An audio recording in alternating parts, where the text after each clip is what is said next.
What are his plans? For people who haven't been following this day in, day out, how would you describe Zohran Mamdani's plans? Well, he actually has done a really good job of summarizing it in a digestible way himself. He's running on a platform to make buses fast and free, provide universal childcare, and to freeze the rent in rent-stabilized buildings where the city has some control over the rent. Actually doing that is harder than those slogans, but those are his big promises. So Fola, come on in here because you sat down with Mamdani at his headquarters down in Chelsea. He was wearing a suit and tie, which seems like he always wears even when he's riding a city bike or walking the entire length of Manhattan. He made a comment to you that was in the piece that I thought was really interesting. They love the free buses, but they don't like the taxes, is what he hears from some of these business leaders. Expand on that a little bit. Yeah, I think we sat down at an interesting time for him and for the campaign. He's coming off a primary campaign where he was really an underdog, right? He in February was polling at 1%, and then for him he then sort of exceeded expectations, won the Democratic primary, and now is sort of running as the front runner. And one of the things he said to me was that the strategy for the primary and for the general election campaign were similar in some ways, because he really, like, the goal was to meet as many people as possible. And so he was now taking his sort of campaign to the business community and trying to shake hands and meet folks and explain who he is and where he's coming from. And I think what he's finding and what he says he's found is that once people have met him, they're sort of receptive to parts of his platform, and he's trying to sit with that. Well, who's courting who or whom? I never got that right. No, thank you very much. Second time, that was right. Fola, is it Mamdani courting Wall Street, or is Wall Street courting him, or a little bit of both? I think it's probably a little bit of both. I think it's more of a conversation. I mean, one thing we heard in reporting out this story was that, the last time a progressive candidate was running for mayor and was the mayor in New York City, this was a person who didn't reach out to the business community or Wall Street at all. Famously, Bill de Blasio never Jamie Dimon said he never called him once. And, Jamie Dimon was on the list of people that Zohran Mamdani was reaching out to when he was making these sort of overtures to the business community. So I think it's a two-way street. Yeah, Laura, come on in on this, because some of the names that Jamie Dimon, everybody knows Jamie Dimon, but some of these names are also people who are just not necessarily, they're just very big, like New York City developers, like Jed Walentis, for example, from Two Trees. He was on the list of people who Mamdani has spoken with. How would you characterize the conversations that you and the team have reported out that he's had with folks that may not necessarily seem to be supporters? I think I would say that they run the gamut, is our understanding. Obviously, we weren't sitting in on any of them and have had them described back to us.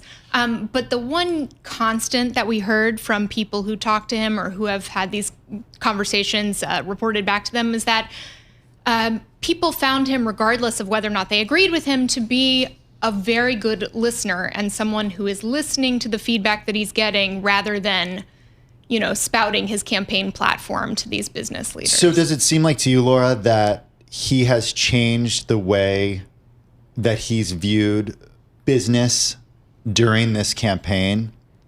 Less of an adversary, more as a partner? I think in is some that ways incorrect for me to say? I think that is true in some ways. We've seen the outcome of some of these conversations be that he's made some shifts in the way that he talks about certain things, even things that are not technically business related. He has told us, for example, that he doesn't necessarily need the tax increases that he's proposed to pay for his proposals, as long as he gets the money comes from somewhere. He thinks that's the best way to get it, but he's not wedded to that as the source of revenue. He just needs revenue for universal childcare, for example. Or he understands the role that the private sector plays in developing housing in New York. There's no way that the public sector could pay for all affordable housing development to fill this need that the city has. So he is changing somewhat, but he is still, wedded to his campaign platform by and large. And ultimately, like tax burdens, right? It's not something the mayor can determine, right? It goes back up to Albany. I mean, bottom line, like we say this every time we have you guys in, right? Yeah. Like ultimately, there is a limited power. As amazing this city is, right? And as amazing as it is to be mayor of New York City, there's limited power. Yeah, New York City is funny that way. And so raising and lowering taxes is handled at the state level in Albany. And so that's in the hands of the state legislature and Governor Kathy Hochul. Now, that said, that's another group of folks that Mamdani has been building bridges with, right? And so, he has the support of Hochul. He has the support of the state assembly leadership and the state senate leadership. And so you can see that he's making overtures in that direction as well. And for what it's worth, yesterday he had a huge rally in Queens, and Kathy Hochul there was, I guess she was heckled by the crowd. It was like a 10,000 person crowd, and they said, tax the rich, tax the rich.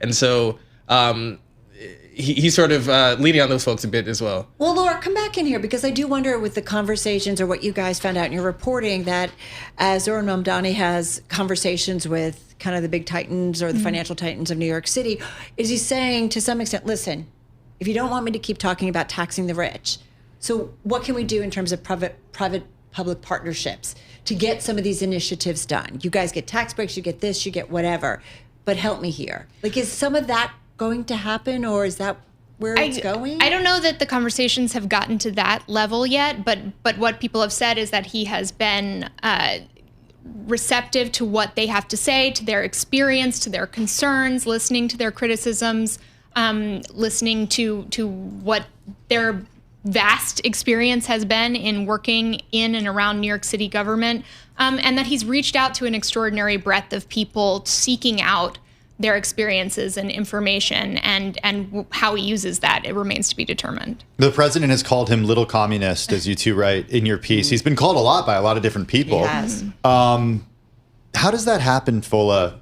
What does that relationship look like, Fola, if we play this out to him actually winning and becoming mayor of the city?